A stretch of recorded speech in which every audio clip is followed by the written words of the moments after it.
The door exploded inward. Splintered wood flew like shrapnel.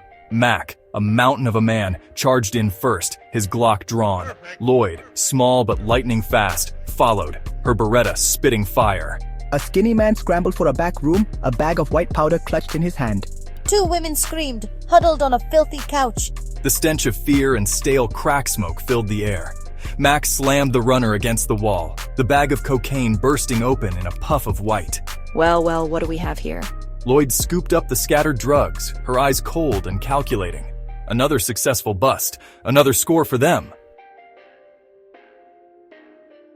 The flashing lights of the casino were their siren song, the clanging of slot machines, the excited shouts of winners. This was their playground. Mack fed bills into a machine, his face a mask of grim determination. Easy, big fella. Don't let those one-armed bandits take all our hard-earned cash. She knew better than anyone how much they both craved the thrill of the gamble, the rush of adrenaline when the symbols aligned just right. The money they brought in, dirty money from their double life, fueled their addiction. Back home, a different world awaited. 6-year-old Jeremiah, their grandson, ran to greet them, his face splitting into a gap-toothed grin. Grandma! He squealed, launching himself into Mack's arms. Lloyd ruffled his hair, her heart softening. How's my favorite little man? Jeremiah giggled, his laughter echoing through the small apartment, momentarily erasing the darkness that clung to them. Lil Mama, their sleek black cat, wound around their legs, purring contentedly. This was their sanctuary, a haven from the lies and deceit that defined their lives outside these walls. Mack stared at his reflection in the bathroom mirror. The face staring back at him seemed to belong to a stranger. The lines etched around his eyes spoke of sleepless nights, the weight of their double life a heavy burden. He had taken an oath to protect and serve. Now he was nothing but a common criminal, hiding behind a badge. The guilt gnawed at him, a persistent ache in his soul. Lloyd saw the turmoil in his eyes. Something on your mind, Mack? She asked softly, placing a hand on his arm. He shook his head, pushing the guilt down, burying it deep. We need to get out, Lloyd, Mack said one night, his voice low and urgent. This life, it's eating us alive. They were at the casino, the cacophony of noise around them fading into background static. Lloyd's hand stilled on the slot machine lever. She met his gaze, her eyes filled with a mixture of fear and defiance.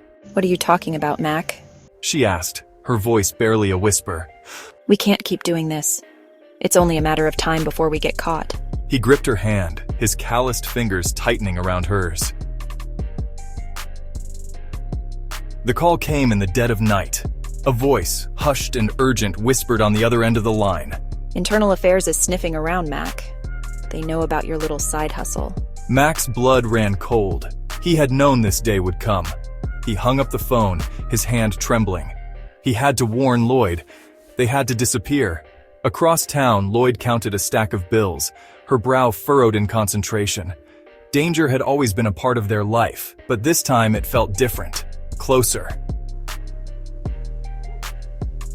The days that followed were a blur of anxiety and paranoia.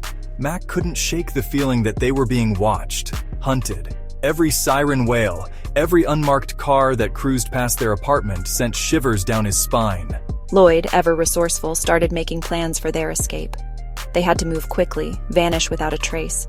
Their lives, their freedom, depended on it. The net was closing in, and they were running out of time. Jeremiah's laughter, once their saving grace, now felt like a knife twisting in their guts. How could they condemn him to a life on the run, to a childhood shrouded in secrecy and fear? They had made a deal with the devil, and now it was time to pay the price. But what about Jeremiah? He was innocent, caught in the crosshairs of their mistakes. Lloyd held him close, tears streaming down her face. It's going to be all right, baby, she whispered, her voice choked with emotion, though she herself didn't believe the lie. Sirens pierced the night, jolting them awake. Red and blue lights flashed through the cracks in the blinds, painting their faces in an eerie glow. It was a close call. They had to act fast. Mack looked at Lloyd, his eyes filled with a mixture of determination and urgency. He reached for her hand, his grip strong and reassuring. They had made their bed, but they weren't ready to lie in it just yet. As the officers stormed the apartment, guns drawn, Mack and Lloyd kept their eyes wide open, ready for the next move. Their double life continued, and now they were about to bust one of the biggest dope dealers in Texas. Stay tuned for next week.